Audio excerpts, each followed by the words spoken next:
नमस्कार, माझे नाव पद्माकर बर्दापूरकर. माझ्या पत्नीला जेव्हा मी ती मॉरिशसला गेली होती तेव्हा डोळ्याला एक रोप इंजुरी झाली होती. त्यामुळे तिच्या डोळ्याचं जी दृष्टी आहे ती गेलेली होती त्यावेळी. तेव्हा आम्ही प्रायमरी हॉस्पिटल तिथे मॉरिशसमध्ये दाखवलं होतं. त्यांनी प्रथमोपचार केले आणि मग आम्ही भारतामध्ये परत आलो की त्यानंतरची ट्रीटमेंट घ्यावी म्हणून. त्यानंतर आम्ही देशपांडे हॉस्पिटल आणि लेझर सेंटर इथे आलो. तिथे डॉक्टर आनंद देशपांडे यांना डोळ्याच्या तपासणीसाठी कन्सल्ट केला. डॉक्टर देशपांडेंनी आम्हाला पूर्ण तपासणी केली. त्या डोळ्याने दिसतच नव्हता. त्यानंतर त्यांनी काही ऑप्शन दिले की ती लेन्स खराब झाली होती, मध्ये काही इंजुरीज पण होत्या, त्यामुळे लेन्स टाकणं पण थोडं अवघड असं वाटत होतं. पण त्यांनी आम्हाला एक कॉन्फिडन्स दिला आणि सांगितलं की ती सर्जरी आपण करू. मग आम्ही तिथे सर्जरी केली. एक वेगळ्या टाईपची रिंग टाकून आणि लेन्स टाकून आणि काही मधली जी इंजुरी असेल त्याचं रिपेअर हे सगळं करून त्यांनी एक तासाची सर्जरी तिथे केली. आणि त्यानंतर 2 दिवसानंतर आम्ही जेव्हा आलो तेव्हा त्यांची पूर्ण दृष्टी आलेली होती. त्यांचं विजन नॉर्मल म्हणजे 6/6 झालेलं होतं आणि डोळ्यामधली जखम पण पूर्णपणे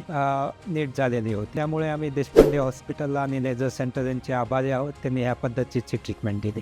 धन्यवाद. नमस्कार, मी दीप्ती बर्दापूरकर. मी मॉरिशसला गेले होते. त्यावेळेस मला रोप इंजुरी झाली होती आणि त्याच्यामध्ये माझी कंप्लीट दृष्टी गेलेली होती. मी सगळेच होप सोडलेले होते. भारतात जेव्हा मी परत आलो तेव्हा डॉक्टरांचं नाव खूप ऐकलेलं होतं आणि त्या बेसिसवर आम्ही इथे आलो. तर डॉक्टरांनी त्यावेळेस जो एकच कॉन्फिडन्स दिलेला होता की मॅडम डोंट वरी, आपण नीट कर, काहीच प्रॉब्लेम नाहीये. त्याच्यानंतर 4 दिवस झाले, आज माझी सर्जरी झाली आणि मला हे कम्प्लिटली दिसतंय.